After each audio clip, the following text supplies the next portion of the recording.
Hello, my name is Harriet Tinker, and I'm the director of the Canadian Multicultural Education Foundation, or as we call ourselves, CMEF.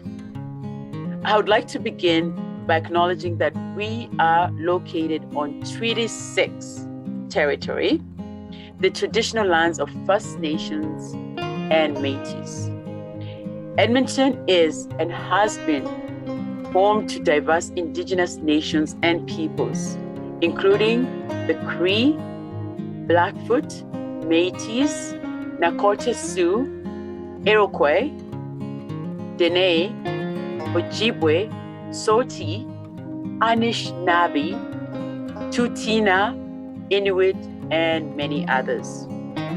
They have called these nations home since time immemorial. As a multicultural organization, CMEF acknowledges the Treaty 6 land and territories of our First Nations. This is a reminder to us to continue learning about Indigenous communities, as well as create meaningful relationships with them and promoting recognition of their history, languages, and traditions. This is our commitment to action. The Canadian Multicultural Education Foundation is a not-for-profit organization founded in Edmonton, Alberta on October 1st, 1990.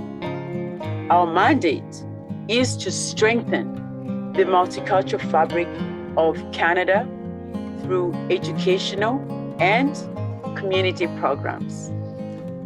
I am so proud to say that CMEF has steadfastly developed and offered innovative programs in response to emerging needs and realities.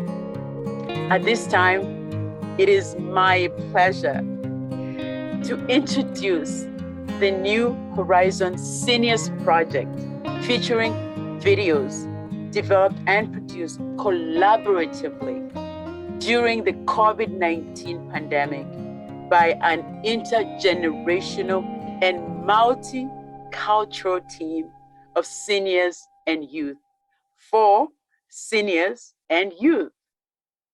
This project has been made possible by the support of the Government of Canada's New Horizon for the Seniors Project. Thank you.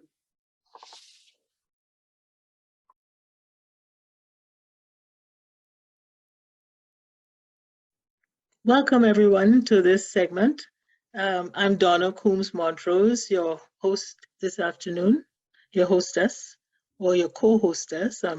I'm an Edmontonian, a citizen of Canada, and I'm very passionate about recording the stories of working people or people who are relatively unknown who are making such wonderful contributions to our society and our communities.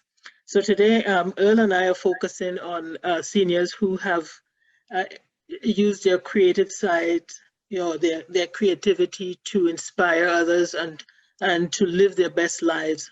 And so I have a number of guests who will be talking about their own personal experiences and how they've done this. And my first up is going to be Francis Elgaard. Francis is such an inspiration to me as a musician and as a fellow painter. So I'd like to open you up, Francis, by talking about your childhood and maybe where your inspirations came from. Oh, okay. Well, thank you for inviting me, Donna. It's a great privilege. You know, I've always been interested in music. Music has been a part of my life since the age of 5. And I was brought up in Vancouver and in the West End and just walked down to my piano teacher. You know, for many, many years I did this, but it wasn't until I went to high school that I played an instrument that required other people, a band instrument. And that's when I really fell in love with creating music. When you're with a group of people playing music, it's just an amazing experience. And you get to play music that is complex and beautiful. So I was hooked from then on with music in my life in a group setting. But you went to university, I had a family, and so for years it got neglected until actually I was in my 50s and I hauled out my cello from the storage room in the basement. I had neglected it for 20 years. I didn't even think the strings would be attached, but they were. And it was the next week I went for an audition and I was accepted as the weak link to a small group of string players. So that was kind of the start for me of playing in a group as a senior. I've worked in healthcare for 41 years. Didn't really have a lot of time to do much else, raising a family. So it was not till my retirement that I took the opportunity to be creative and join the watercolor class with you the day after I retired. I signed up for a drawing class. I joined 2 orchestras. I formed a trio, and I learned a new instrument called the viola da gamba. I think all within a month I did that. Wow. And it's been fantastic, absolutely fantastic. So you formed your own trio? Yeah, a trio with a couple of other people, one on piano, one on violin. And I've also been in a number of string quartets where we would join together weekly and run through the repertoire. But in Edmonton, there are many opportunities to study under professionals and to go to music camps. So I've discovered that there are many music camps throughout the year that you can join and study under the professional musician from the Edmonton Symphony, for instance, and perfect your craft. It's marvelous. And you don't have to be great. You can be a real novice to your instrument, but there's someone out there who would be eager and willing to teach you. And that's fairly new, I would say, in the last 2 decades, that professional players have realized how wonderful it is to teach an adult beginner, a senior adult beginner. It doesn't matter what your age. You're usually very committed. You do your homework. You're enthusiastic. It's quite different, I think, from teaching a child. So tell me, Francis, I want to go back to the trio that you formed or your orchestras. Where do you perform, or who do you perform for? Well, all the 2 orchestras I'm in have sort of a different mandate. One is university orchestra, and we perform for the students, of course, but it's open to the general public. The other orchestra that I'm currently in plays in the community, mostly for seniors' residences. Okay. Played the General Hospital. We've played various nursing homes throughout the city. We've even in one orchestra played in West Edmonton Mall. But mostly it's in the community. We've played at the Mustard Seed Church. So a variety. We've played in churches actually as well. So does your trio play the same venues? The trio, no, we tend to we're invited by seniors places, and the string quartet, not so much have we played in seniors places, more for ourselves, for the joy of just playing and learning this music. But certainly the orchestras do get out there into the community. Yeah. So where did your inspiration come from? I'm sure seniors like myself listening would be delighted to know, maybe I can do the same thing. I can pick up an instrument, or I can find tutoring, that kind of thing. So where did your own inspiration come from growing up?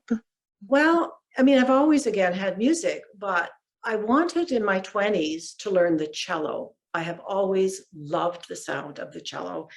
And so I got on the phone and phoned the Alberta College, for instance, was a place, and I found there were people who were willing to teach. And then once you take with a professional instructor, you begin to meet other colleagues who also are studying under that teacher. And sometimes you form cello groups. under that same teacher to perform, for families. But I really, word of mouth, I learned about orchestras in town for the community musician. And right now I can think of 6 or 7 of them. We are rich in opportunities for the community musician. Mm-hmm. And it doesn't matter what level you are at. You could be someone who's only played your instrument for 1 or 2 years. There's an orchestra out there for you. It's wonderful about this city. It really has so many opportunities that way. So once you get in with a few other community musicians, you start to learn about all these different opportunities. And when you go, you realize that you can fit in, that it's a very forgiving experience. You don't have to be superb. You can make mistakes and it's okay. And everybody makes mistakes, in fact, right? So the conductors that I know are very supportive and encouraging.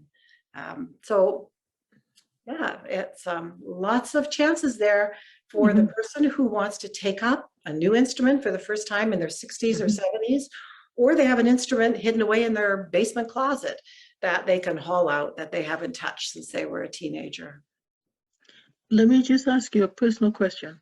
Did you find time to play while you were working in healthcare or to perform?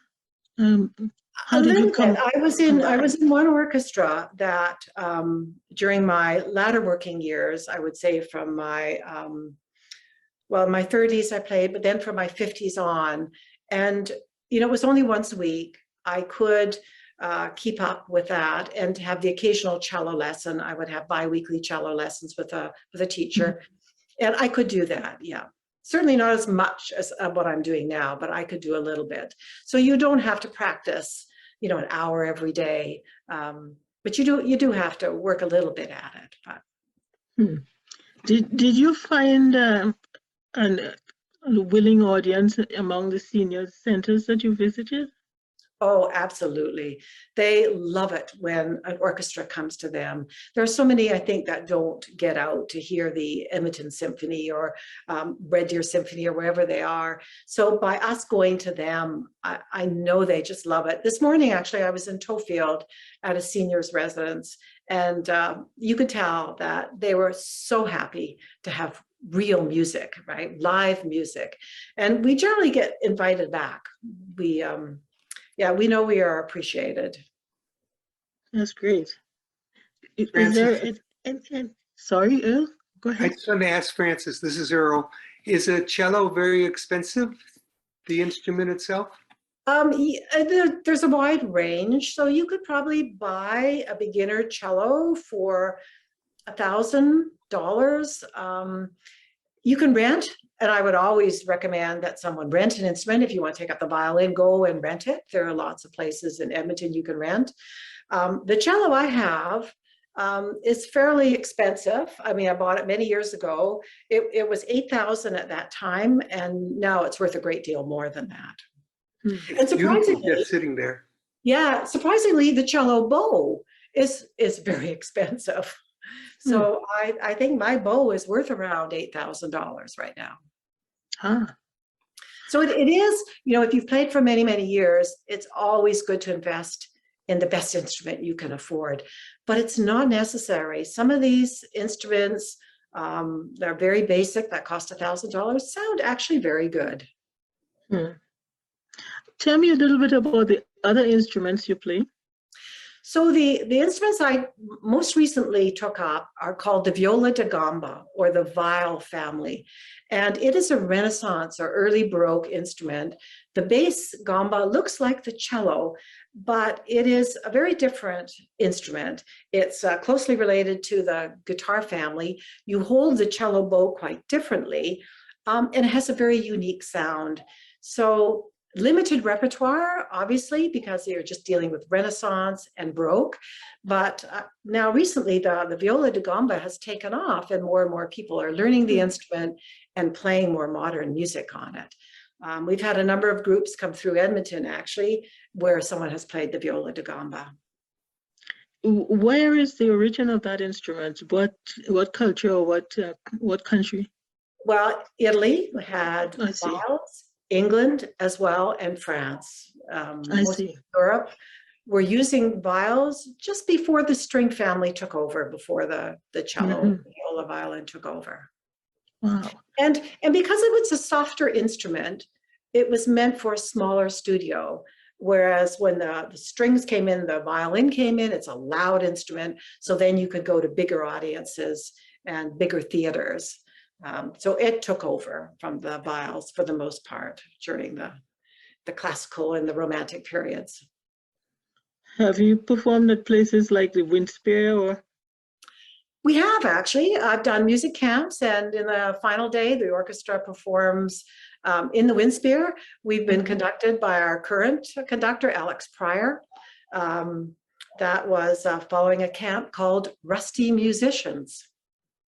So it's for people who haven't touched their People like instrument me. for a long time to bring it out and be conducted by amazing conductors, right? I've been conducted by Bill Enns and most recently Alex Pryor. I see. Wow. Have you had any women conductors? Absolutely. The assistant conductor, Cosette, right now is with the ESO and is also conducting a number of performances. And she conducts us in a music camp in September. And she comes from Cuba. She is delightful and an amazing conductor. And this is, I mean, just to be able to experience this as a community musician, it's so exciting to watch someone like her or Alex conduct, and such a love of music. Mm. And I would also say, playing an instrument, right now we're working on Berlioz in one of the orchestras. And when you play an inner voice in an orchestra, you learn to appreciate the complexity of the music. And you learn to love the music of someone like Berlioz, who I don't think I really listen to very often, but I will listen to more often now because I've actually played something that he's composed. You mentioned something a few days ago that really had me thinking. You were saying for seniors or for people who are in the later periods of their life, that this can have such a stimulating impact on the brain. Could you explore that a little bit more for me, please? Sure. I mean, the latest research, I think, is confirming the neuroplasticity of the brain. We don't stop creating new cells or new growth in our gray matter. We will continue to improve if we challenge ourselves. So if you do the same thing day in and day out, you might not have the same development of new neural pathways as you would as if you challenge yourself and do something new. And what's interesting is that music seems to be really effective in helping the person develop these new neural pathways. And I can see it because when I play in an orchestra, I have to pay attention. I have to multitask. My reaction time has to be quick. So all the stimulation you can imagine is helping with that growth. Mm. And, in addition to all that, you're improving your concentration. It's also a stress reliever because you can't think of anything else but the music in front of you. So you talk about mindful meditation. Boy, this is it, playing a musical instrument. You have to be right there. You can't be worrying about what's for supper or what Christmas present you're going to buy for your uncle, right? You got to be right there with the group. And that, I think, in itself really promotes that growth, that brain cell growth. So beside learning a new skill or new instrument, it's good therapy, you're saying?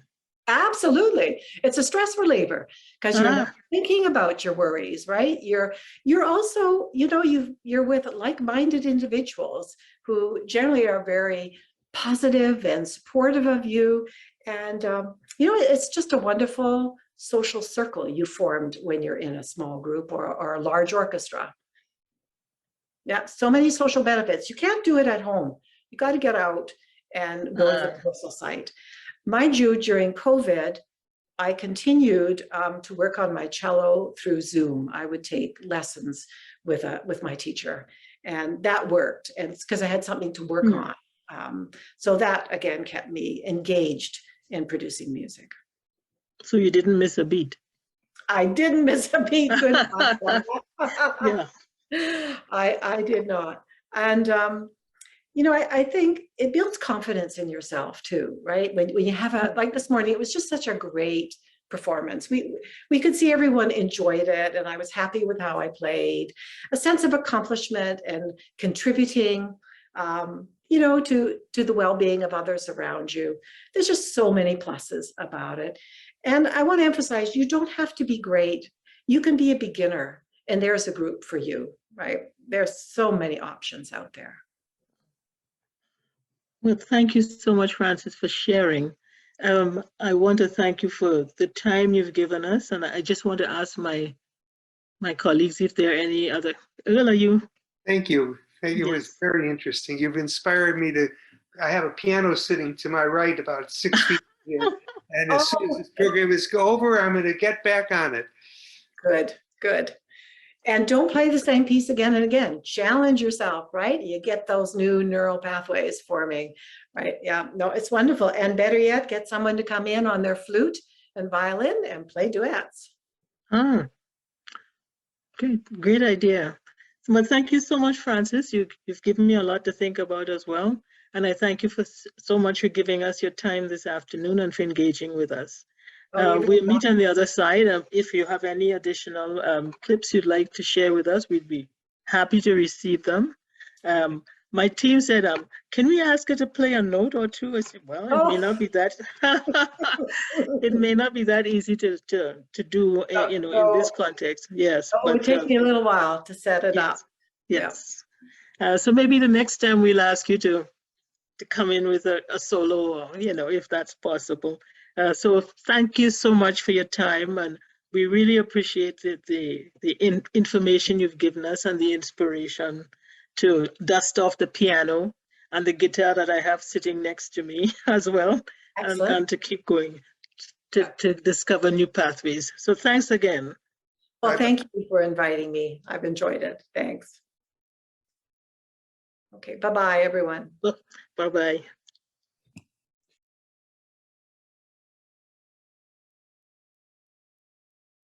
So welcome, Willie. Welcome, Willie Wong, whom I always call Dr. Wong, because he's been such. So a little bit about your background, or about, you know, how you've come from Southeast Asia. You've studied under various renowned Chinese artists. Yep. And you settled in Edmonton in 1979. Yep. How did your art career develop here? Well, it all started, the reason why I came over was my parents sent me to go to school here. But I mean, I was forcing them really. I mean, when I finished grade 12 in Malaysia, I just didn't know what to do. And I knew for sure I didn't want to stay in Malaysia. So I asked my parents, I said, I need to go somewhere. I need to go to school somewhere. And they said, well, they have no money. And, you know, at that age, you go, I don't care. Just go find the money. I need to go somewhere. So, of course, my mom said, listen, if you were to apply and then if you get into any university or college or whatever, we will then find the money for you.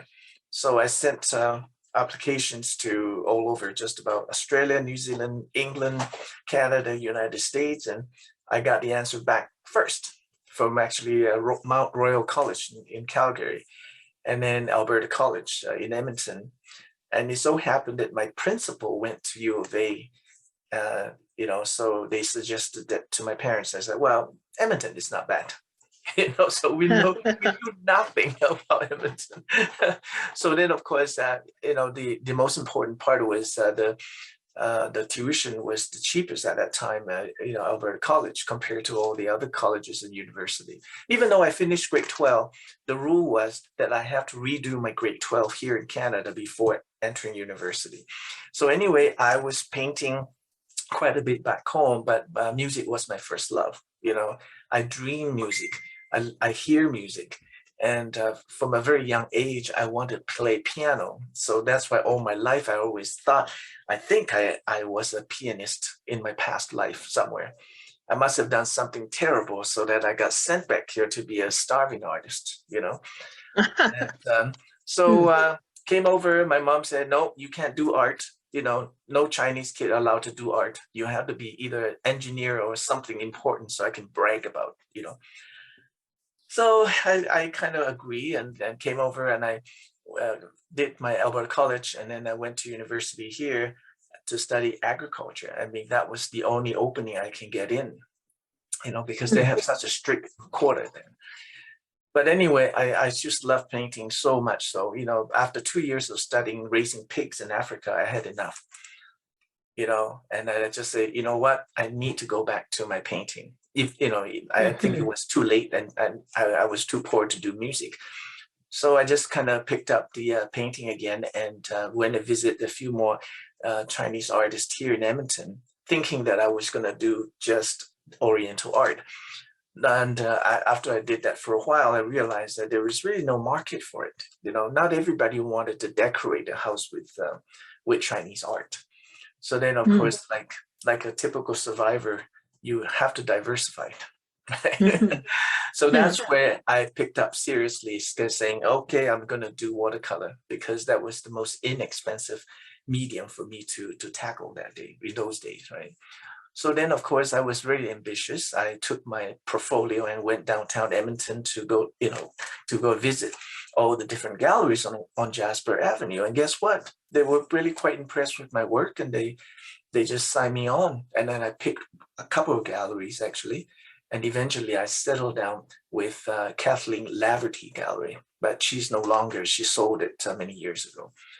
So that's basically how it started. And of course, you know, you can't just sit at home and wait for a paycheck to come, you know, as an artist.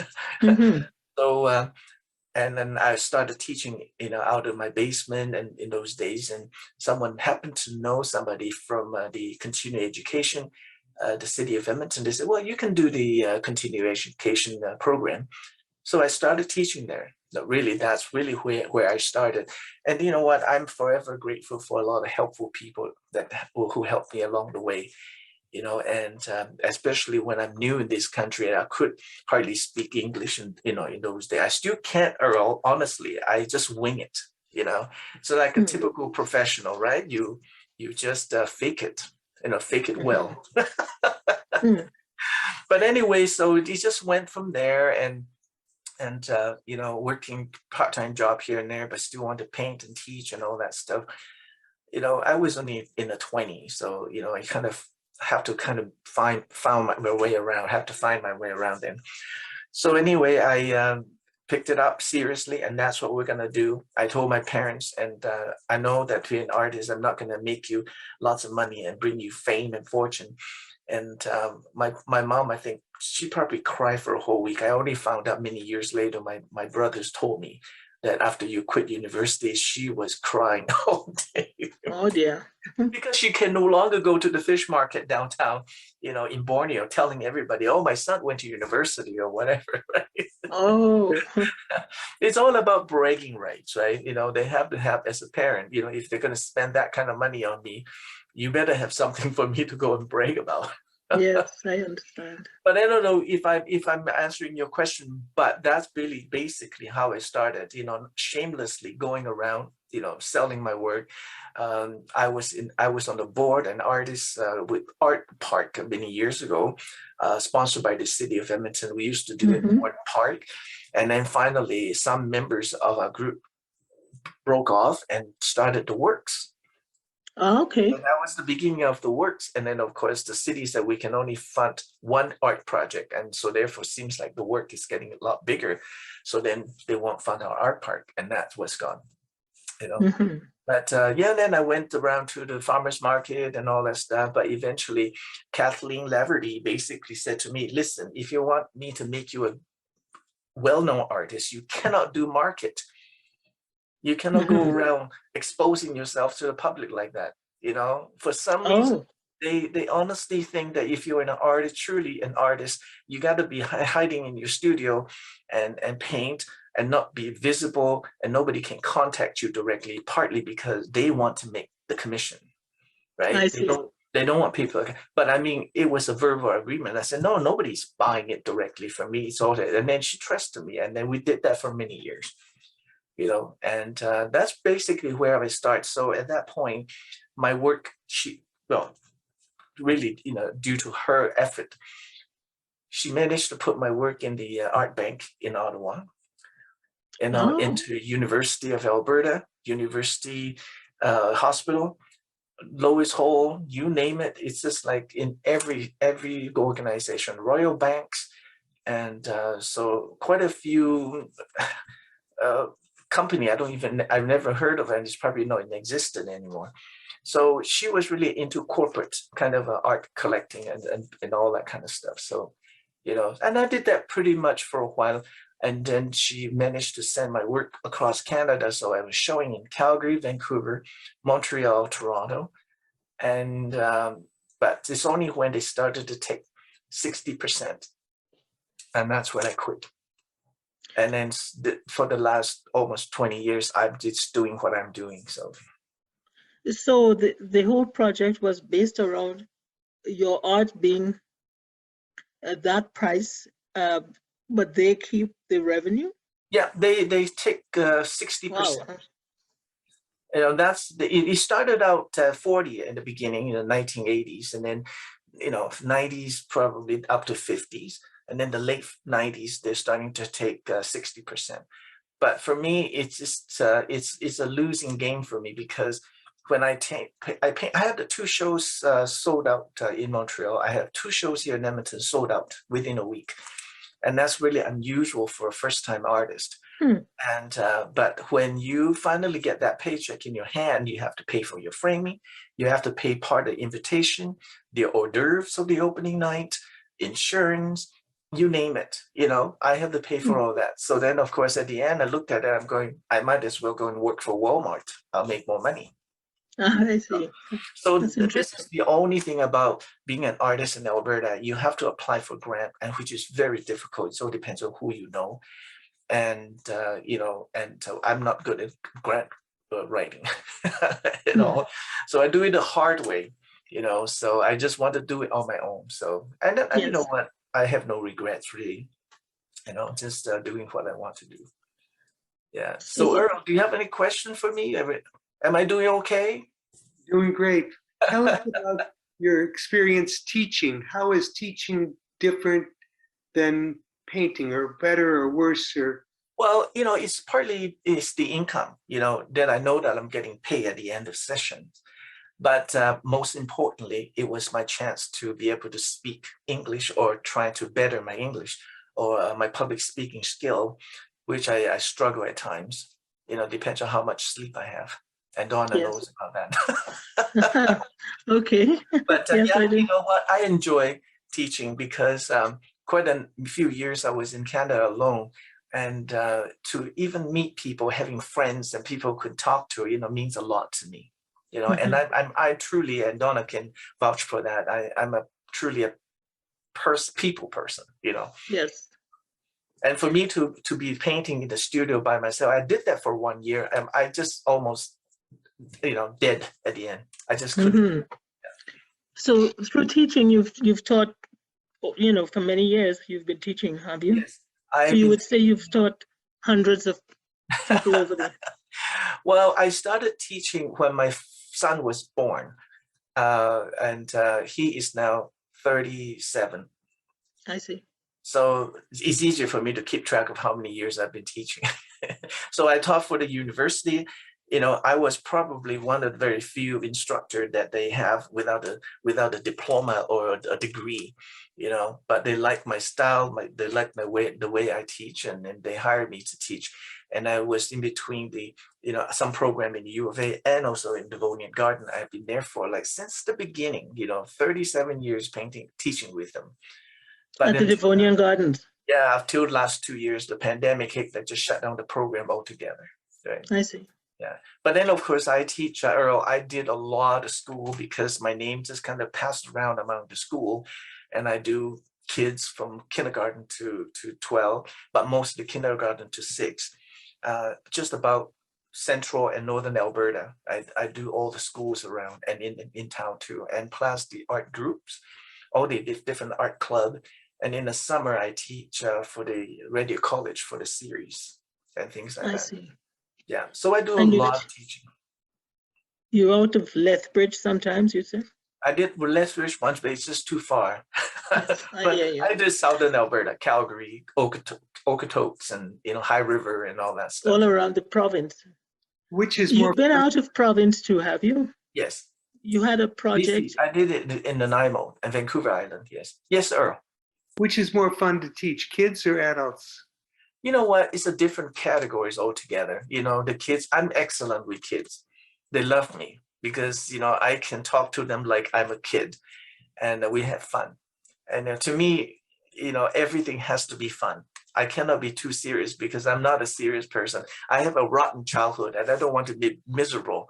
That part of it, I don't want to relive it. And if I can bring joy to these kids, and it means so much to me. But with the adult, I concentrate on mostly seniors. I teaching in just about all the senior center in Edmonton. And I have fun with them. Like last night, we did a paint night at Millwoods Senior. I make them laugh through the whole night. And, that was the reason why I'm there, and I don't know. I just truly, truly enjoy watching people being happy, being unhappy for the longest time in my life. And I didn't like that at all, so it means so much to me to make other people happy. Right? You had a project in the Northwest Territories or? Yes. I was asked to go up there to teach on and off for 4 years in 1992 to 96. And so they flew me out there, and then I would teach at the Arctic College there, and plus putting up the art festival every summer. And I also, taught at the Yellowknife. So those are my two stops. Yellowknife, and then to the north to Inuvik. And so it was quite an interesting experience there. I learned a lot, and I taught the native painters there how to be profitable, how to make money from their art and be thinking of the more commercial side of it. And that was fun. Yeah. Did you see the Aurora Borealis, or did you paint? No, the usually night sky? up there. I go up. I went up there mostly summer during the summer. Okay. And no, it's usually in the summer it's 24 hours, light daylight. Yes. Yeah. And no northern lights then. And of course, they want to learn how to paint northern light. That's what the series of northern lights that I've been showing you, and that's teaching, and that's what I did. I can probably show Earl some of them.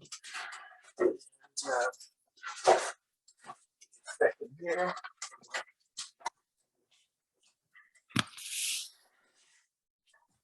Yeah, I have been going crazy, Earl, teaching the last few weeks because everybody wants to do northern lights. So these northern light, and then of course there's a bigger one, of course, like this. And then I create a whole series of these sort of things for Yellowknife and Inuvik. For the longest time, I was putting stuff in Northern Images, and you must have heard of Northern Images. You used to have a store in West Edmonton Mall. They have it across Canada. Until some point, someone pointed out that a Wong should never do native art.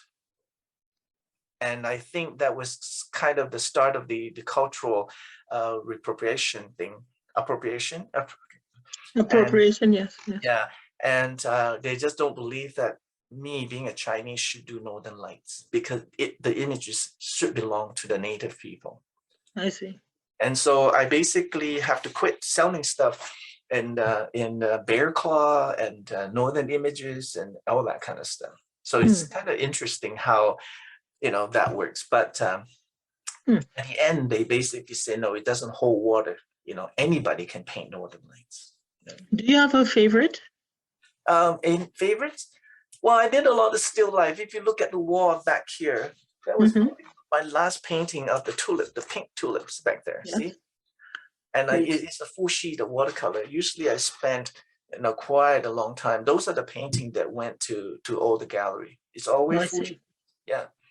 And Great. it's a super realistic arrangement of still life. Plus, I did a lot of portrait as well. Well, Dr. Wong, I want to thank you for the Yeah. sharing so much of yourself with us. Well, I have to speak fast because you only gave me a few minutes. 3, okay. We'll probably return. We'll ask you to join us later on in our series Okay, for sounds another installment. okay. I think Is Earl that has okay? one last question. I have one last question. In the picture on your right, there's a chair. Yeah. No, I must be your left. On your one. left, yes. This It's a chair.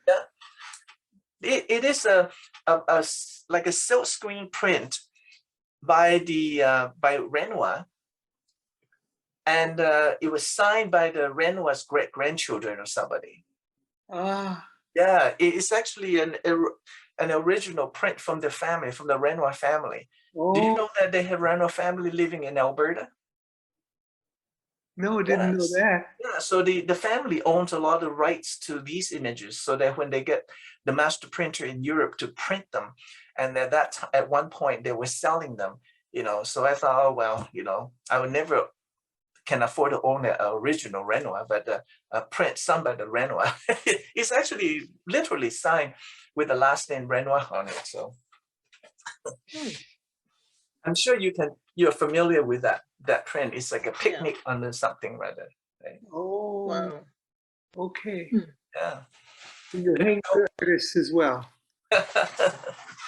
So at some point, Dr. Wong, we'll ask you to give us a guided tour of all of your paintings, and we'll come back to that Okay, at some yeah, other for sure. All another right. installation of our project. Okay, Is that sounds okay? good. So Okay. then I signing off for now. Well, for now, so glad you could share with us, and Okay, thank you sounds very good. much. Thank you. I'll see you guys later then. All right. Okay, Bye-bye. take care.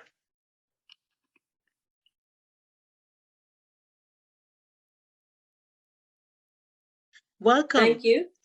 Thank you for the time you're giving us this afternoon and the opportunity to share so much of you, to explore, who you are and what you've done, the inspiration you've been to others like myself. I want to start with your childhood or where your passion or your talents originally came from, or you yourself. Could you say a little bit about yourself? I guess I grew up in a musical family, so surrounded by my dad and my mom. They both sang and they were both dancers. They danced all around Trinidad doing the salsa, merengue, cha-cha. So it came to us naturally, I guess. And while growing up in Trinidad as well, my eldest brother, Milton, had a musical band of his own. And so again, just influenced by music throughout my childhood. And then when I moved to Canada and met my husband, again, music. So it's been in my blood. I see. And your siblings were also performing with you? Sometimes in the earlier days, but once I got married, it was mostly myself and my husband, Simon. I see. So tell me more about that, that experience you and your husband, Simon, shared. You were a young couple. Were you? Young couple. And you were performing here in Edmonton? Here in Edmonton, we had a contract with the Mayfield Inn. We did the Sunday brunch for about 10 years. We were the house band there. And then just in and around town, we performed at Heritage Days, for Klondike Days, and the Caribbean festivals. It even took us as far as Harrison Springs in British Columbia for their music festival. I see. And what happened then in your life? You stopped to raise a family, or did you continue? No, we continued. I was 8 months pregnant with my last daughter and still performing. I see. So, yeah, it never stopped. as a matter of fact, if I wanted to share with you that we raised our kids just on music. I see. Yeah. How was All that? 5 of them. I see. So your parents have 5 children, and did they grow up in your musical world? Yes, they did. Yes. And so I know there was some interruptions, or I understand there was some interruptions in this path along the way. Tell me about the interruption that you had coming from your spouse in terms of his health. What happened? Yes, in 2007, my husband Simon was diagnosed with stage 4 oropharyngeal cancer.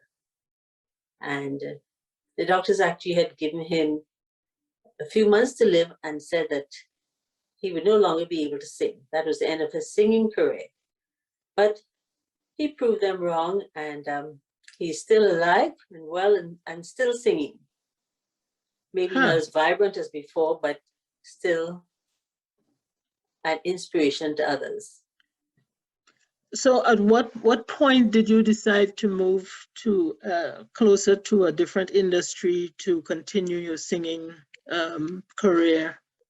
When you moved south because of his health? Because of his health, his brother actually lives in Florida and is a pharmacist there. And he mentioned that being at sea level and the climate being from the Caribbean, it would be more conducive for his recovery. So we did move down to Florida and spend a lot of time on the beach, just taking in the fresh air. The ozone was really good for him, and gradually we saw a change and gave him the confidence to try singing again. So while we were there, we were able to even perform at nightclubs in both Miami and Fort Lauderdale and at the beach cafes. So that was therapeutic. It also provided, some form of income. And it was just a lovely experience. We saw many changes in him. And are you on the cruise ship? Sorry? Sorry, Donna, you go. So how did you perform on the cruise ship? How did you, what was that experience like, or how did it happen? How did it happen? Okay, so prior to him being sick, he worked with Royal Caribbean for 15 years. I see. And during that time, each child had the opportunity to go with him and perform and travel the world. So they all had that experience. Now they were all, when I took over, it was because all the kids were grown up and I could have the opportunity to go with him. So in 2010, we experienced a 7-month contract throughout Europe, Spain being the home port, and then we would go from Spain to France to Italy, and we did that for 7 months. And what an amazing experience. Wow. You were going to ask something else? Gail anticipated it about the kids perform as well. Yes. Right, yes. So in total, you performed on cruise ships for 20 years? Not or me. 15 years plus? Simon did. Okay. Right. And your part of it was in the latter part? After his recovery, and he wanted to do one more contract, so I was able to accompany him. I see. Yes. Oh, how did the kids find that? How was that experience for the family when the kids were doing that one by one? It was just it was amazing. Like my daughter Candice worked for 4 years on the ship. And during that time, she also took the time not only to sing, but she was doing classes online and stuff. So she was still furthering her education. She used it as an opportunity to even learn other languages because there were so many different people on the ship. It made it easy for her to do languages. She did some art courses and stuff and just kept improving herself.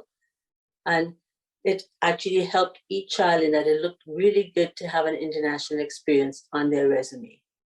I see. So they all benefited from it. So you returned to you were anchored in Florida at the time At the time, yes, when you were performing. yes, I see. And you would fly to Europe and back to Florida. that's what, yes, when we, Yes. So in Florida, locally, you performed in the local community, and then you right, had the external experience on the cruise ship. that's correct. Okay. What kind of crowd did you have when you were on the ships? A mixed crowd because we were hired as an international duo. So I we see. sang in Spanish. We did the Caribbean music. We did a lot of reggae stuff. So we catered to a larger audience that way. I see. And tell me how you've come full circle back to Edmonton. Now, you wouldn't have enough time on this video, but I will share with you. Things were going merrily along until Simon was experiencing toothache and then went to a dentist there, and that was a mistake because of the underlying the residual damage to his jaw from the cancer. Should not have gone to a dentist, and they broke his jaw in the process. So there we were. We packed up everything and had to come back to Canada for treatment. I see. And because of COVID too, we're stuck here, and he had his surgery for the jaw, but there was no follow-up treatment. And he's still waiting for that because all surgeries have been, put on hold. So that's COVID's impact on your singing career. On the singing career, yes. Are you, in the meantime, while you're waiting, are you performing at all? Not really. There's not much opportunity for that. Mm-hmm. There must be limited market also for because of COVID. Yes. We've also so tell me a little bit more about your other adventures, like on the cruise ship. Did you find that an adventure of itself? Yes, it was. It was also a very humbling experience because I was hired as a crew member. He was as an independent contractor, but I was a crew member. So I experienced it from both sides, doing boat drill, eating in the crew mess. Like I said, that was humbling. We knew one way of eating. There were people eating with hands, with 2 spoons, 2 forks, depending on where you came from. Just the blending of the cultures. But basically, what I took away from that is that everybody just wants to be loved and respected. That's all. Mm-hmm. So it was working together as a team. And it was, like I said, just a beautiful experience. Mm-hmm. And now you've come full circle back to Edmonton. You said that because of COVID, you can't really do the kind of performances that you were accustomed to. That's right. Have you scaled that down, and are you doing anything at all? On Zoom or anything else? On Zoom. Or any other media? Are you able to share your talents? Well, currently we're just doing for the Fort Saskatchewan Multicultural Association. They wanted to introduce our Caribbean Christmas music, parang, and we were approached to do a Zoom video with them to just show them what we do at Christmas time, how we get together and have fun using different instruments, not what we would normally use. Like there's a homemade box bass guitar. We use the marat, just different things. But even if you just will beat a bottle and keep the timing, but it's the camaraderie and getting together and just having fun, going from house to house. It's pretty difficult to do it in the cold weather, but we still try to maintain the joy that it brings to someone to show up at their door and just sing a few songs for them in Spanish and it's just a great time. May I, on your behalf, invite the rest of our team to share that experience with you on Thursday And that you that would described? be wonderful. If So we they get a can real zoom in. idea, a real feel for what it's like and how it uplifts the spirit, especially in this cold weather. Okay, and maybe also invite you to maybe come back and Zoom with us or chat with us later on in our project, because I find it's a fascinating story to give your kids your children an opportunity to learn and grow and develop and perform on a cruise ship while as part of their living experience, in order to support their dad as well in his work, so it's moving from one generation to another, that ability and that access. So if you don't mind, we'd like to come back at some point and maybe record that story or explore with you a bit more all the unique pitfalls to immigrants growing up in a different environment, and all of the challenges we face and how we overcome them. It would be my pleasure to share it. Perhaps it might be helpful to someone later on, because it is very challenging when you grow up in the Caribbean and try to raise kids in Canada, bringing different values here with us. And yeah, it would be my pleasure to share that with you as well. Okay, thank you very much, and thank you for the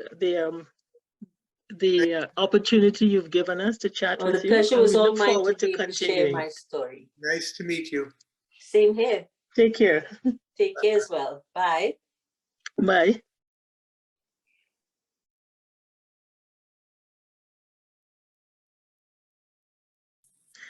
I want to ask you to give us a little bit of background about yourself and where you came from, or what your experience has been in coming to Canada, and currently where you're placed in your own scheme of things.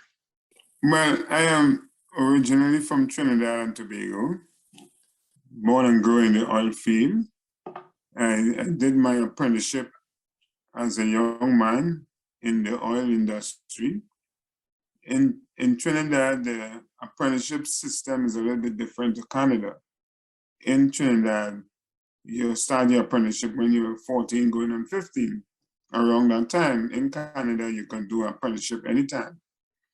So I did my apprenticeship when I was 14, and then I worked in the oil industry and become a supervisor in the oil industry. And then the opportunity came for me to come into Canada based on my marriage with my wife, and the opportunity with the company had an early separation package. So I take that opportunity to come to Canada so that I can give my kids the opportunity to further their education. So when we came to Canada, we came directly to Edmonton because on advice from the immigration that Edmonton and Alberta is the oil industry, that it will be more suitable for me to get jobs. So we came here and settled down in Edmonton, and then after that, well, I started looking for work, and then I ended up back in the oil industry in the Val division. So, yeah. Great. So thank you for that. So somewhere along the course of your life, working and acclimatizing and settling in Canada, or in Edmonton in particular, you engaged in different activities to enrich your life or your children's. You developed, you started volunteering for organizations. Tell me a little bit about that. What you did with your time. At that point in time, you were involved in, like, think Carrie West, the Caribbean Arts Festival. Yes, what role did you? I did get involved with Carrie West, which is the Western Carnival Development Association of Alberta. And because of the closeness of the culture, which I love so much, that I got involved because the carnival came actually from Trinidad and Tobago, and it's all over the world now. So Edmonton have a small section that we do celebrate carnival around August time. So I got involved with CariWest, and I joined the board as a director. So I held various positions there, and my last position was being a director of the parade. And that role take me to meet with the city to organize the parade. Then you have to meet with the police, you have to meet with the city officials, you have to organize the trucks and the music and the DJs and all that. So that was my responsibility based in CariWest, which I love. And the goal was to have, when you see the parade come down Jasper Avenue and go to the square, and then from the square and disperse, and then people go and line up for the good Caribbean food. So that was my joy to organize that on CariWest weekend, which normally the parade will be Saturday. CariWest normally be the weekend. So that was my involvement in CariWest. And being a board member, I helped to organize all aspects of the festival, not just for the parade, but in order to have a festival, and we have events on Friday night, we have events on Saturday, and events on Sunday. So basically, that's what it is. What's the hardest part, Tony? The hardest part? The hardest part is to meet with the city officials to negotiate how we're gonna get the parade done. And before that, the hardest part is we meet probably sometimes once a month, because it don't just happen like that. You have to plan and organize for the festival. But the tough part is when you have to meet with the city to negotiate, because especially I'm gonna concentrate on the parade. When you have to do the parade, then you have to get all your permits done. You have to meet with the police and negotiate. You have to meet with public transport, because you have to organize what streets you're going to close off and what time you're going to close them off. And as the person in charge of the parade, you also have to organize volunteers to work at the areas where you're going to stop, block the road, and you have to make sure that it starts on time and make sure that everybody is there on time. So that's part of your responsibility. And before that too, then you have to organize like a flyer to do the community, because that's part of the regulation. You have to tell the people on the route that the parade is going to be coming down. And then, Caribbean Festival is lots of music and dancing. So you want to make sure you correspond with the DJ in terms of the loudness of the music. Because some people like the festival, they want to see you dance and enjoy it, but they don't like too much of a loud music, right? So that's the tough part to me, meeting with the negotiation. And the next thing too, when you meet with the city in terms of the parade route, then they have to cap all the parking meters, and they charge you for that, right? Every parking meter, they have to cap, they charge you for that. And so in bargaining what you should charge us, and we negotiate with them, and we feel like, why would we have to pay to put on a festival? Because technically you're paying to put on a festival and not understanding the culture, and it brings so much to the city that people look forward to see the CariWest Festival. Mm-hmm. Yeah. So you want to pay for redirecting the bus routes. You have to pay for the police. They charge you for the police. You have to pay for, if you want to have and sometimes it's compulsory that you have first aid, and they want you on the parade route and stuff like that. So, people see the festival and it doesn't know what it takes to have the festival there. No idea, probably. Yeah. So that's some of the stuff. Now, tell me, in the middle of all of this active period in your life, those years of servicing or serving Carrie West, did you have any medical issues that impacted you? Well, part of my medical history really is that when I came to Canada in 2005, I had a stroke.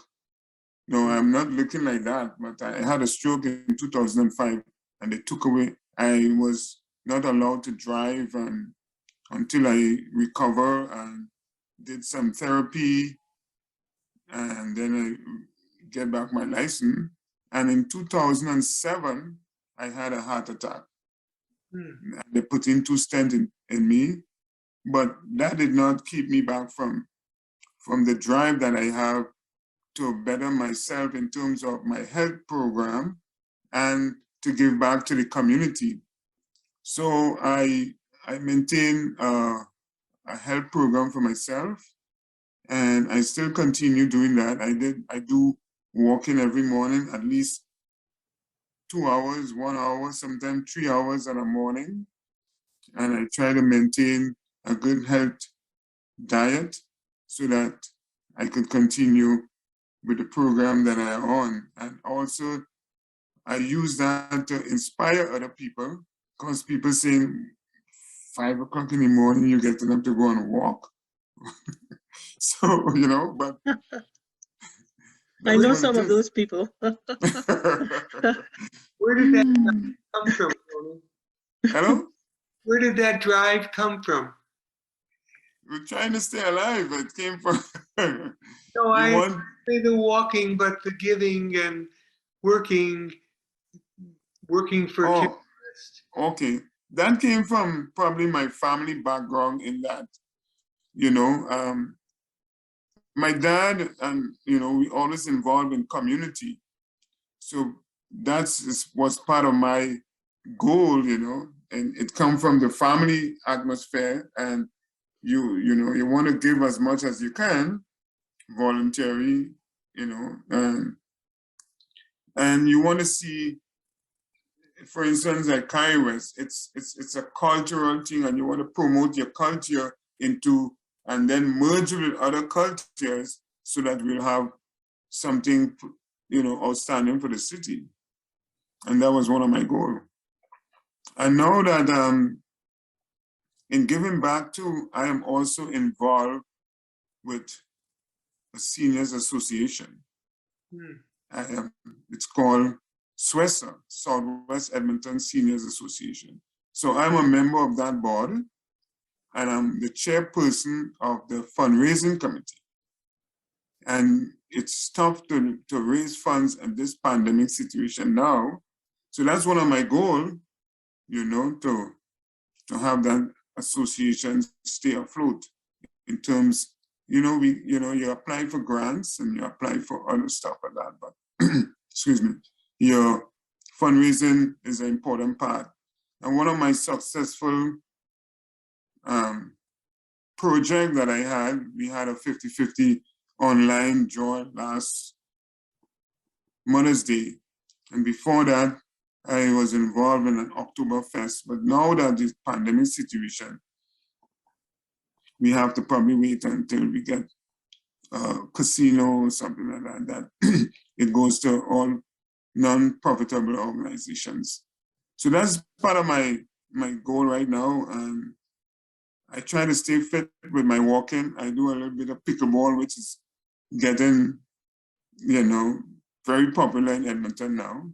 So I play with seniors really. At the Millwood Center, we used to go at the Y. Various places I play pickleball to stay active. So would you say from the time you had the stroke and the heart attack that you've turned your life around and you're emphasizing more on sports and fitness? Yes, that is true. And that helped me to stay fit and also to have a better balance in terms of how you maintain your sanity in continuing your life and in a safe and way that it stay healthy and progressive. Mhm. Great. Is there anything else you want to add? We want to thank you so much for sharing your story with us. And Earl, is there anything else are you okay? You are an inspiration. Thank you. You're welcome. Thank you. And thank you so much, Tony, for sharing your time with us and your experience, and we appreciate it. And could we reserve the right to come back to you at any point? Sure, anytime. Okay, thank you very much. You're welcome. Okay, thank you. Wonderful. Bye-bye.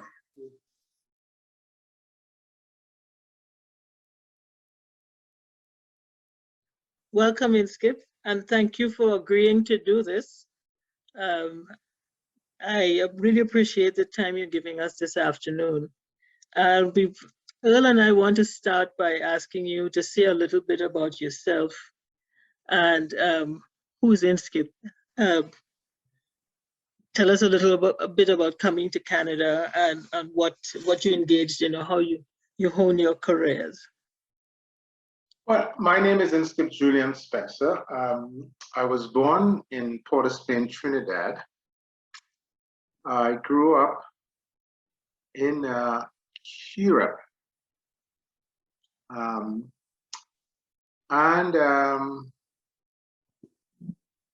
Went in high school. I spent 1 year in high school in Trinidad and then moved to Tobago and lived there until I was 21. After graduating from high school, I moved back to Trinidad.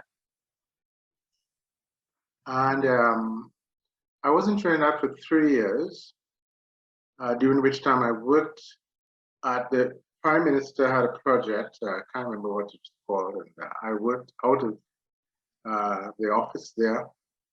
I basically interviewed people for project jobs and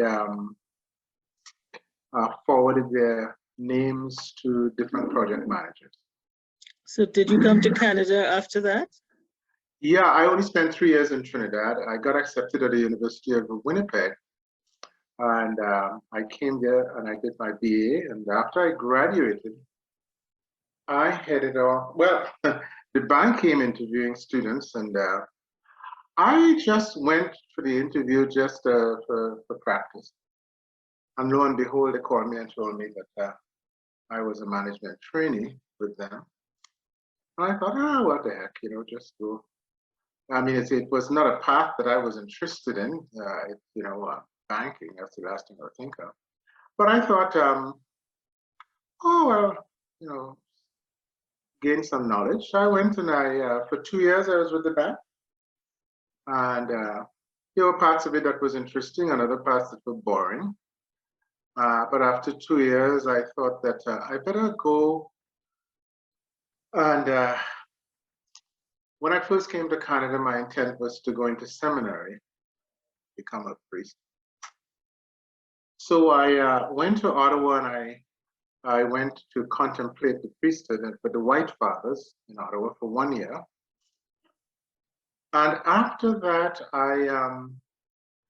my interests, I wouldn't say I lost interest, but I figured that I need to go in the world and get some life experience. So I left the seminary and I went and I did a course in radio and television art at Algonquin College, got my diploma. I didn't go back for the last part of it.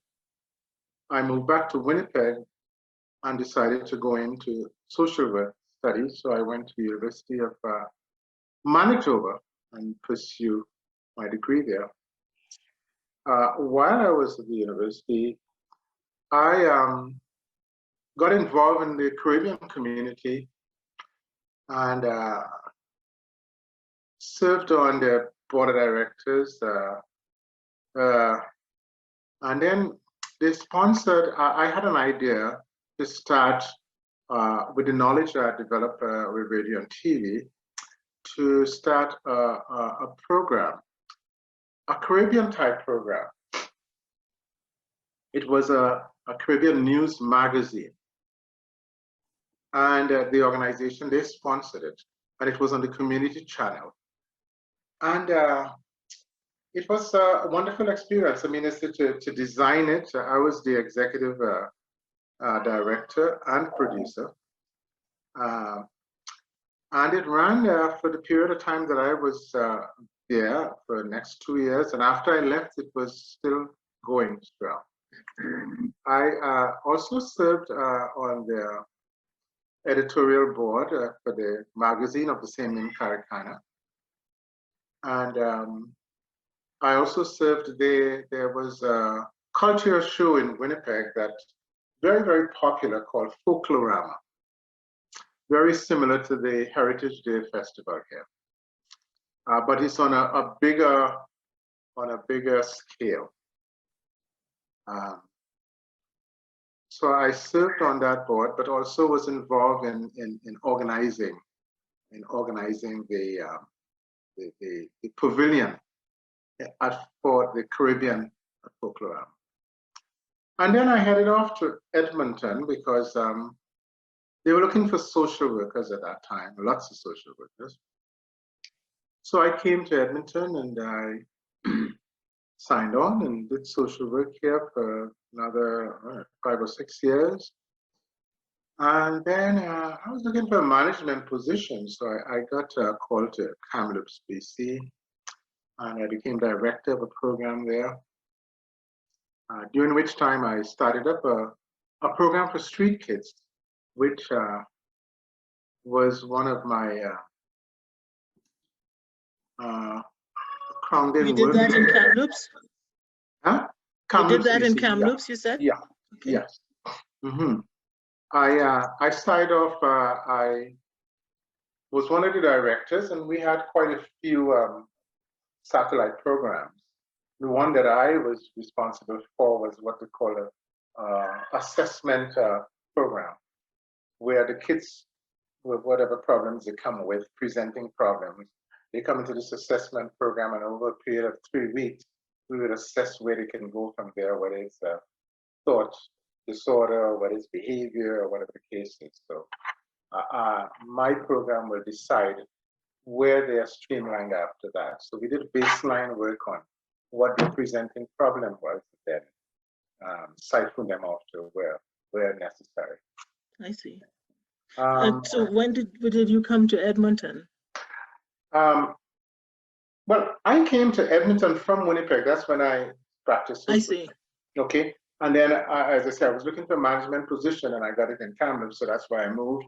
After being in Edmonton for 7 years, I moved to Kamloops.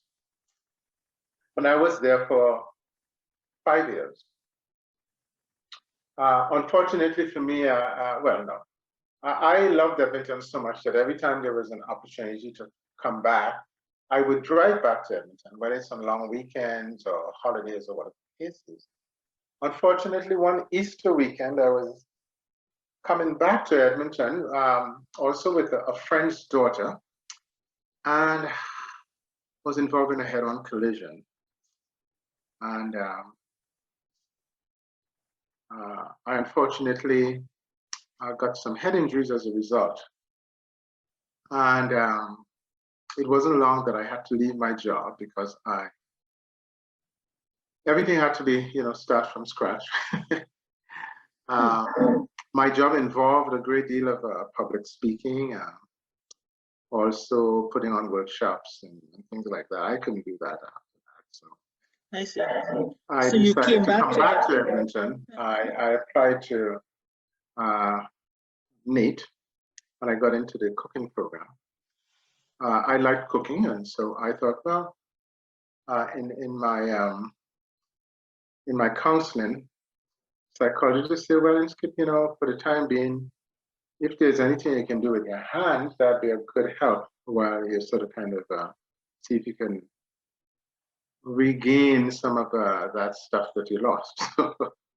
So I thought, well, I like cooking, I can apply. So I applied to NATE and I got accepted. And I went through the program. And just before I graduated, some people in Glenora were looking for a private chef. And the school recommended me, and that's where I started off. And then the university, one of the sororities, they were looking for a chef who would do their what should I say? I think it was every week they had a big supper in which the group get together. So I would do that supper. I'd do all the grocery shopping for them. So that was so. In addition to the private chef for these people, I also had that at the university. And then I started catering, and that started getting big. And I had to make a decision whether to go big or go home. And I wasn't prepared to mortgage my house to go big. So, and in addition to that, I was missing the helping profession, to be honest with you. I was making good money catering. But I thought that I would rather cook for people who were hungry and needed something rather than, you cook for these people and, a lot of the food, for instance, whenever they would have big functions that I would cater for, people would eat half the food and then the other half. There's a lot of waste, and that bothered me. And so anyway, I got the opportunity to be administrator for a drop-in center, which was in my home community in Westmount. And then afterwards, I got a social worker position for Aboriginals with another program. And before long, I was in the school system. There was a grant that was being offered to bring a person in to design a program, anti-bullying program in 2 elementary schools. So I got selected and I started. And one of the programs was so successful that they wanted me to stay with the Edmonton Public School program. So I stayed there until I retired, I think it was about 5 years after. And I was home for 2 years, and the school called me to find out if I worked with autistic kids. And I said, not really. They said, well, we're starting up a program. Would I come and check and see if it's something that I'll be interested in doing? Well, it's 10 years now, and I'm still there doing that. So tell me about this. You mentioned a while ago that you missed the inner city, or you missed the devotion that you were able to give to inner city residents, by working in Glenora, and so in your social work, and then so you wanted to return to that platform you had for giving back to inner city residents. How did that unfold thereon? Yeah, that's kind of interesting. Well, I, while doing all those things, there were other things that were involved in different boards. And one of the boards I was involved in was the Westmount Community League Board. And I was on that for 10 years, of which 4 of them I served as the president. And there was a problem on 124th Street in the Westmount community. There was a great deal of gentrification taking place, and a lot of people who live along on the street along 124th in the apartments, a lot of them were Aboriginals, a lot of people on welfare, and there were a lot of issues with family violence, kids being taken out to the homes by social worker. There was a lot of theft. And so the city and the churches and the community got together and they decided, well, we better try and meet with these people and see how we can interact with them and make things better for them and for ourselves, because as I said, they were coming into in the inner areas and stealing and vandalizing and sort of stuff. So they started this organization called 124th Street Drop-In. And we got funding from a secret funder from Calgary. And this was an opportunity for me to get back in. I became the administrator of that program. And I was there for over 2 years. And then, you know, things moved on from there. I got a position as a Aboriginal. What was, excuse me, what was that center doing? How was it giving back? We, first of all, there were lots of needs. We did a needs assessment and found out that, you know, we taught them things. Well, first of all, we had a bannock chat where I would make a bannock and also soup. And then we all meet and we sit down and talk about different things and get an idea of what are some of the things they're interested in. So we had a clothing exchange and we started up a supper, a weekly supper. We got all the ingredients from the food bank, and I would cook the food based on that. One of the things I was always uncomfortable with, you know, they talk about feeding the homeless and things, and it's always soup and sandwich. And I thought, no, I want to be able to make gourmet meals for these people with salad and soup and the whole works. And that's what I did. And I ran it for 7 years and it was very, very popular. And at Christmas time, we would have at the community hall, and this was run out to Westmount Community Hall. At Christmas time, we'd have a Christmas dinner. And we focus on the kids then. And we'd have a Santa Claus.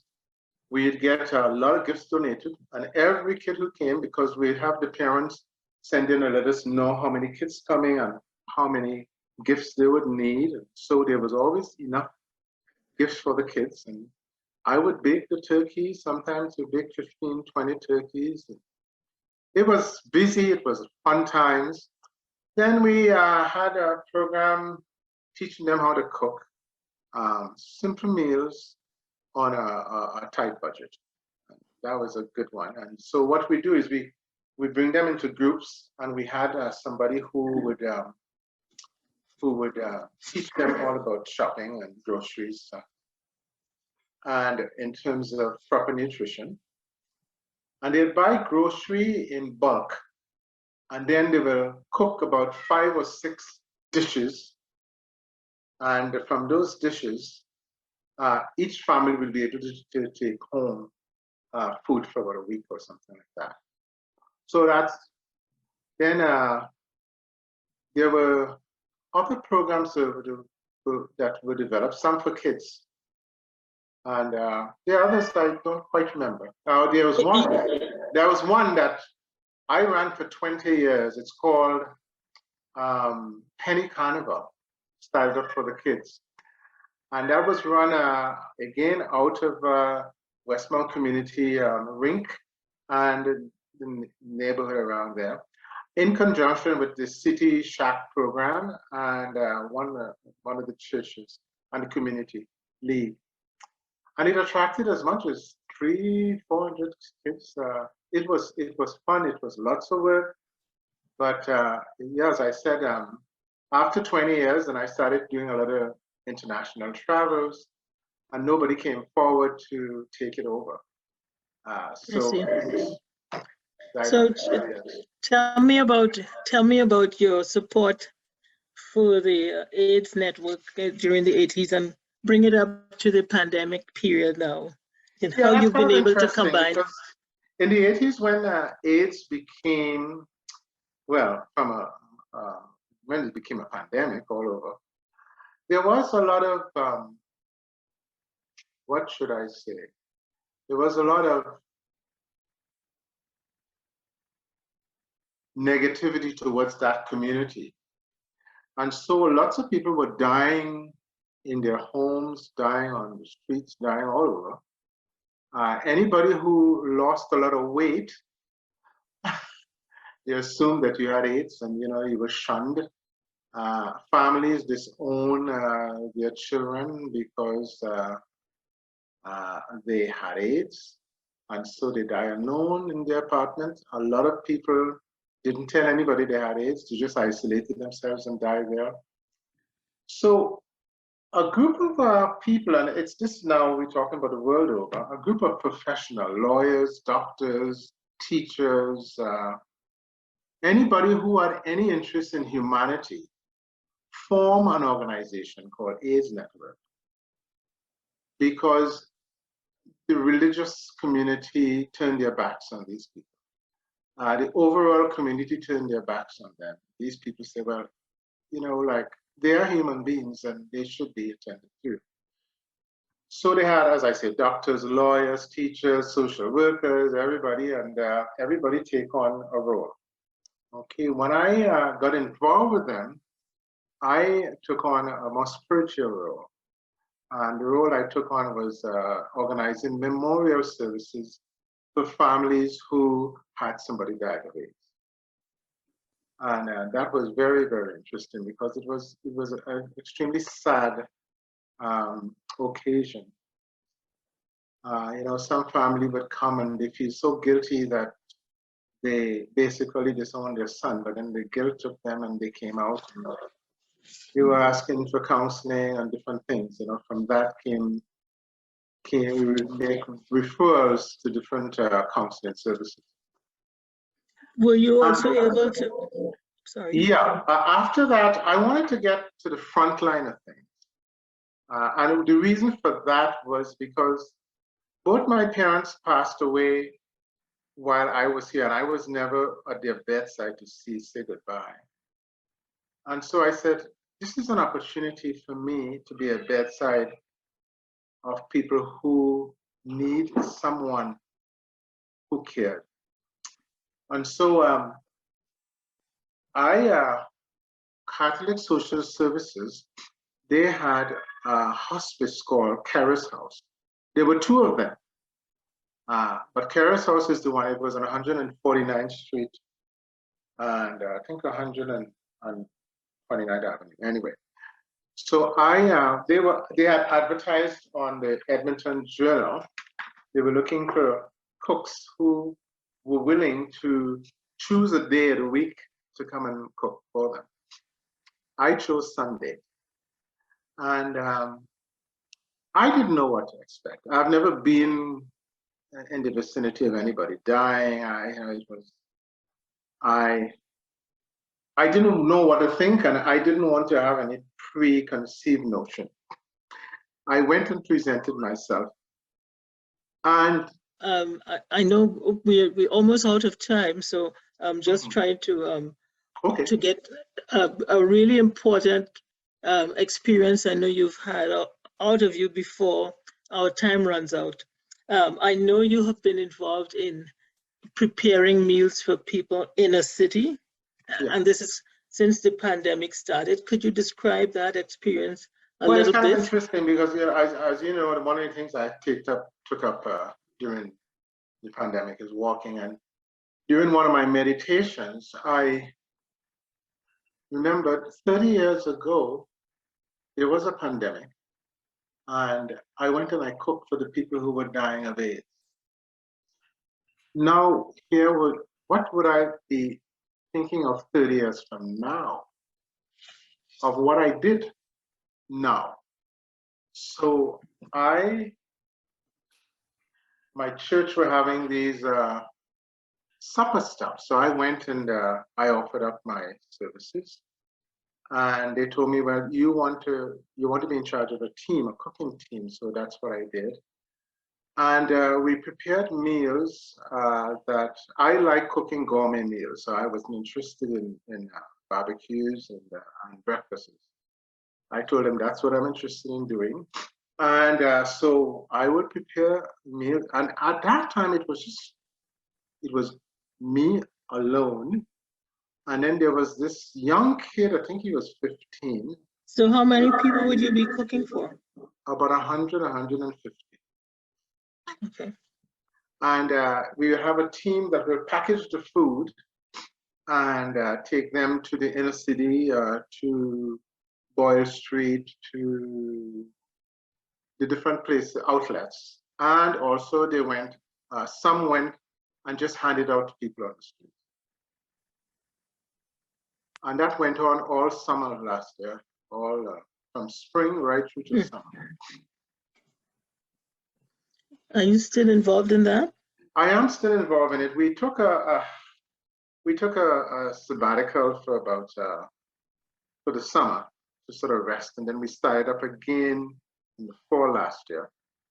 And now I have a team of 3 of us. Your husband is included, and we prepare meals for about 100, 110 people, and some of it is served in the hall at the church. And whatever is left over is packaged and taken to the inner city to be dished out. And we have chosen the 3rd Friday of every month, and we cook some delectable meals. You know, some people always want to find out when I'm cooking, so they want to make sure and be present. And I don't take my name, but in terms of my cooking became very, very popular in the downtown area. Everybody asking, you know, is that the food from so and so and so? Wow. So, you know, my thing is, if I can put a smile on your face, because knowing, you know, living on the street has its dull moments. I'm sure there are also good moments, but to be able to put a smile on their faces, to me, when I cook the meal, that's all I think of. The recipient. The recipient, and putting a smile on their face. I see. What a wonderful experience that must have been for you, and how gratifying, you know, to be able to give back. You know, it's a combination of your culinary skill and your social work interests, as you say, to continue to serve your community. Do you have any questions, Earl? I just want to say, Inskip, that your stories are like a gourmet meal. So I have a big smile on my face. Thank you very much. I'm moved and honored that you shared it with us. Thank you. Inskip, do we have the privilege to call you again at another point for another discussion or conversation if we think that we have a topic of interest to you? You're most welcome. Okay, thank you very much. So we want to thank you so much for sharing with us today, giving us a window into all of the contributions you're making to inner city communities, and how long you've been doing it, and how gratifying it is for the recipients as well as for the givers. And thank you so much for sharing that with us. And we wish you well for the rest of the day. Thank you. Good night. Okay, good night. Yeah.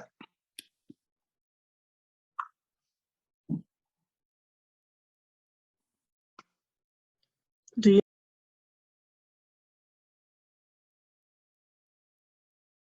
Hello, we're in the home of Bill and Michelle Tracy.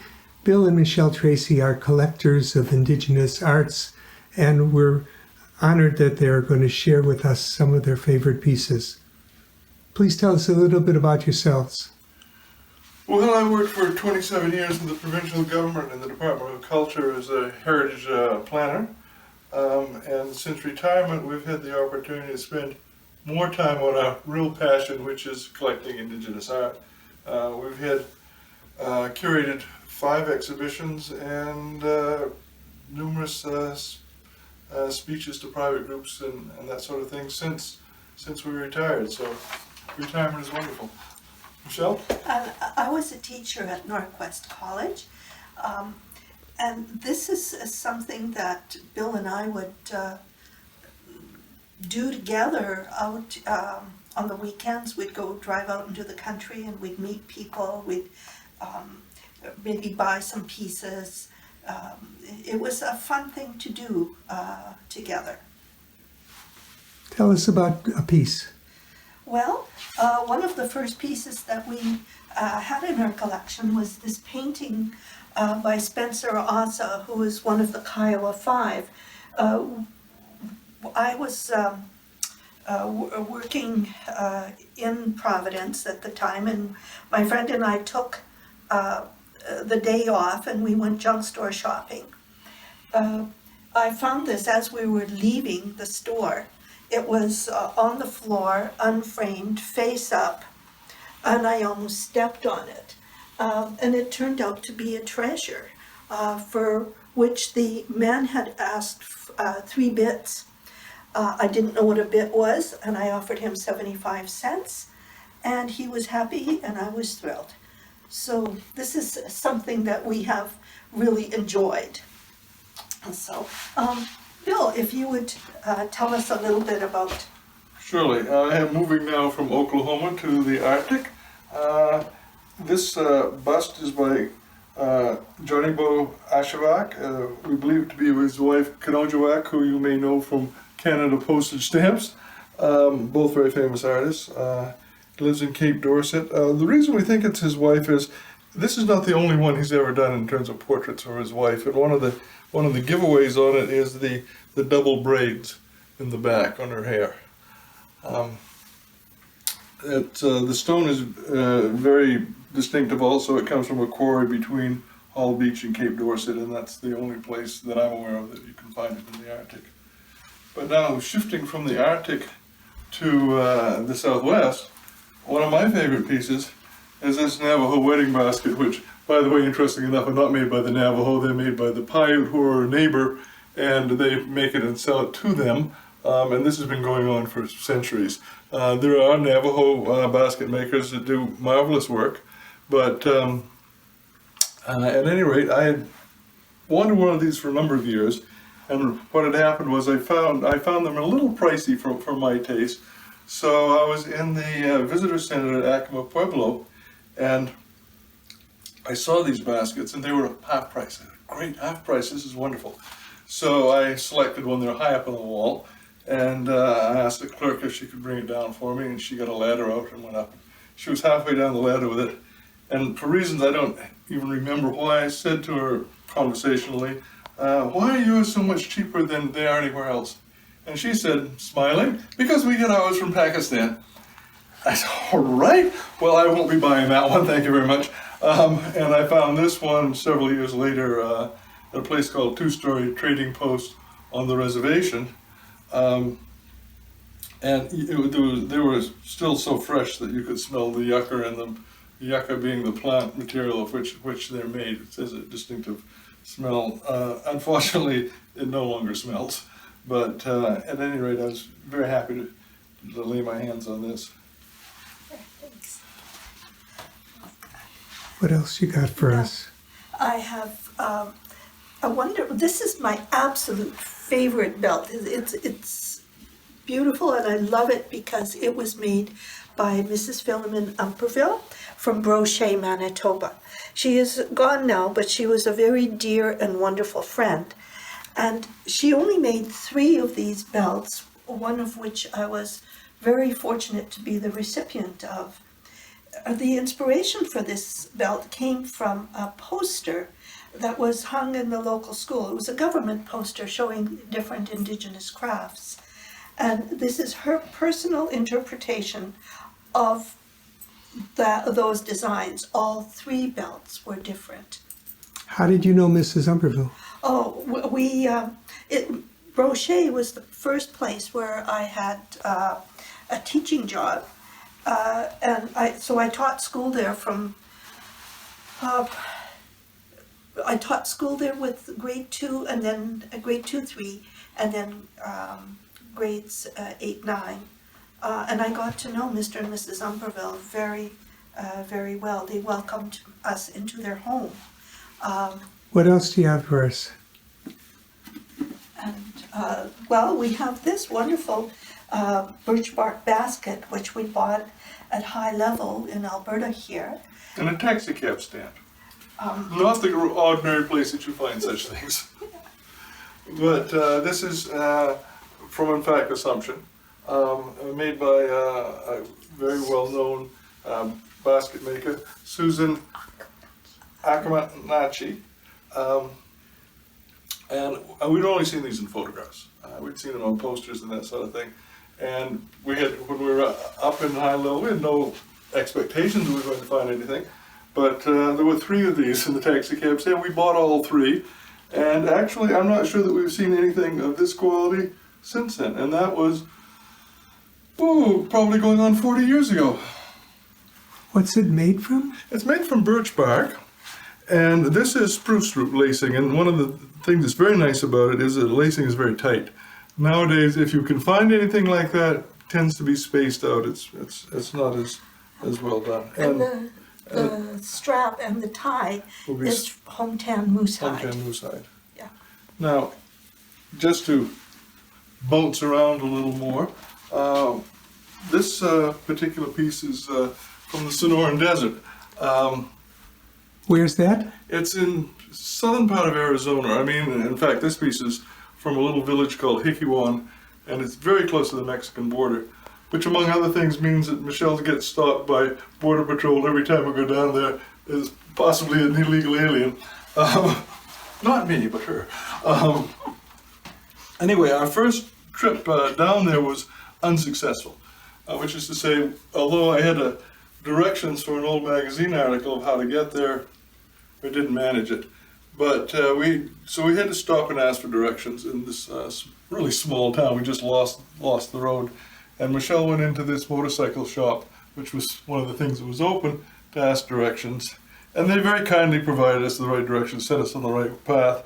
But as we were leaving, the lady who was helping us turned to Michelle and said, "Well, why would you want to go down there? There's nothing down there but desert and Indians." And we both thought to ourselves, and that would be the reason we want to go down there. At any rate, on a subsequent trip, we actually did manage to locate the potter, Rupert Angier, and his family. They are, to the best of my knowledge at this point, pretty much the only Toho Odam potters. And they sign their pieces only by the family name, which you probably can't see very well, Angier. Now we know this piece was made by Rupert because he told us and he was there and we bought it from him. I mean, you can't get any better than that. And this, interestingly, is a view from his back door. And these designs called Man in the Maze are very popular with the Toho Odam and some other Pueblo groups. It's a traditional design. pattern. This is another piece by Rupert.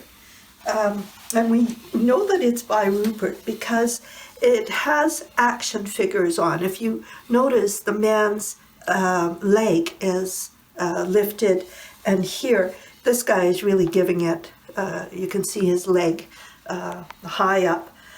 This is an innovation that is credited to Rupert Angier, and we were very, very happy to find a piece like this. And what does it mean to you? What do these pieces mean to you in general? These pieces, in a sense, give us purpose, which is to say, there are a number of things that happen with this. First of all, is with this piece, sometimes we rescue pieces that otherwise would be lost. In other instances, we provide support to local artisans, wherever the local artisans may be. Meeting interesting artists like Rupert. Interesting. We've made lifelong friends with some of the artists that we've met. And ultimately, we think we've recorded material largely from the second half of the 20th century. But that's material that is not paid attention to by a lot of museums, a lot of groups. Our collection will wind up with the Hafen-Refer Museum of Anthropology at Brown University, along with our library and archives and that sort of thing. And we think it makes really a significant story for that part of Native art in North America. And we continue to, wherever we go, we look for pieces. And you find pieces in these strangest places, believe me, in places that are remote from where their origins were. I mean, we found Navajo Navajo rugs in Maine. We've found Alaskan mass in Arizona. We have found Pueblo pottery in Edmonton. People travel. They buy things and they wind up on the secondary market. Thank you so much. This has been fascinating.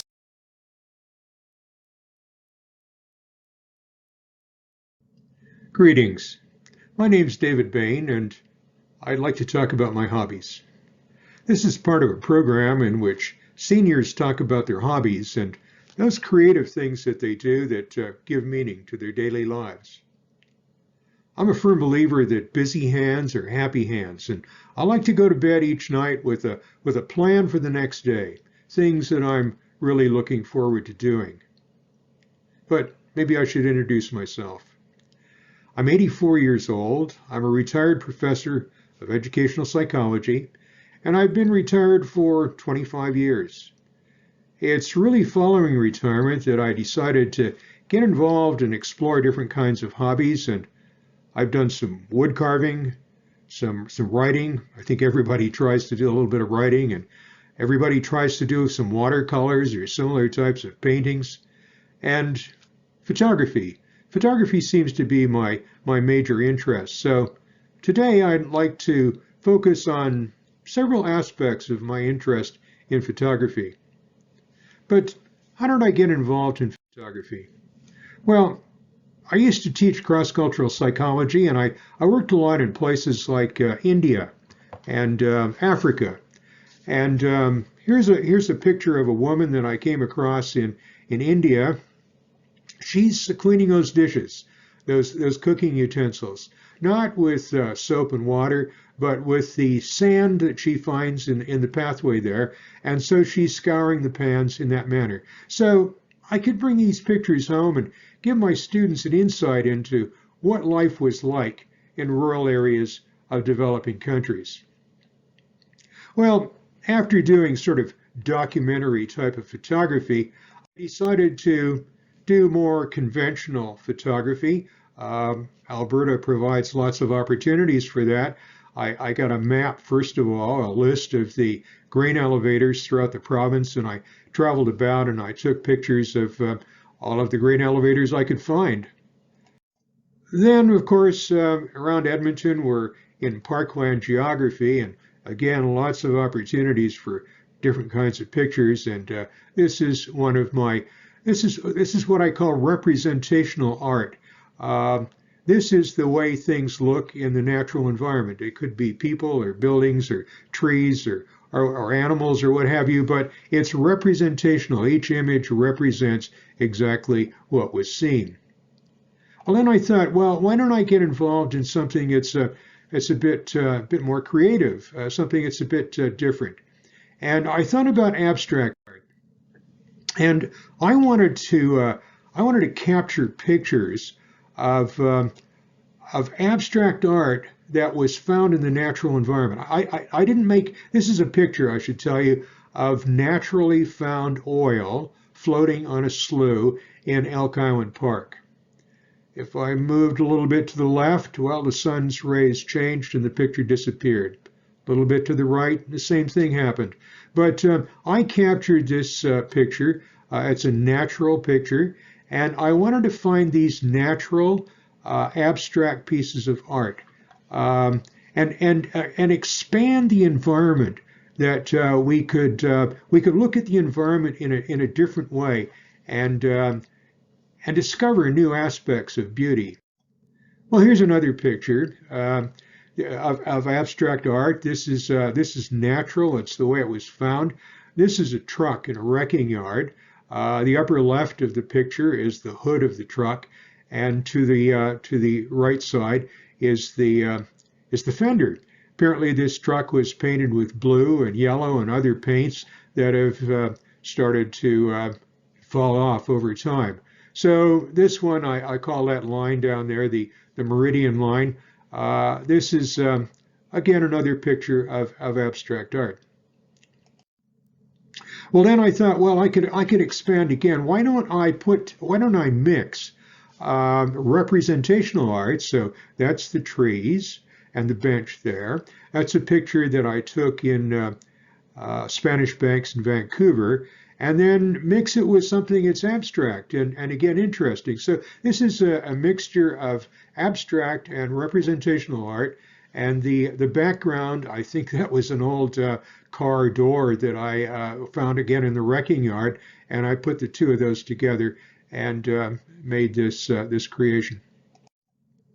Again, another example, and you've seen several of my trees. I have a fascination with trees. This is a tree. That's my wife there. I took this picture in Portland, Oregon, and then I superimposed it upon those distorted pictures, distorted reflections that you see there in a building in Vancouver. So again, the merging of representational and abstract art. Well, then I became involved in another aspect. This is what we call a composite.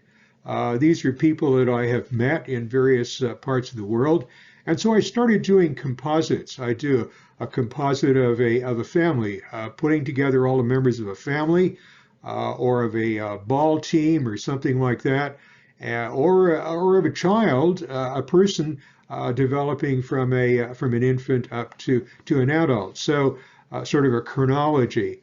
And of course, these are printed in various ways and can be used as gifts or what have you. Then there's the photo restoration. This is a sepia color picture on the left-hand side. That's the original. You can see it's extremely faded out with very little detail. And I was able to bring that detail back on the right side of the picture.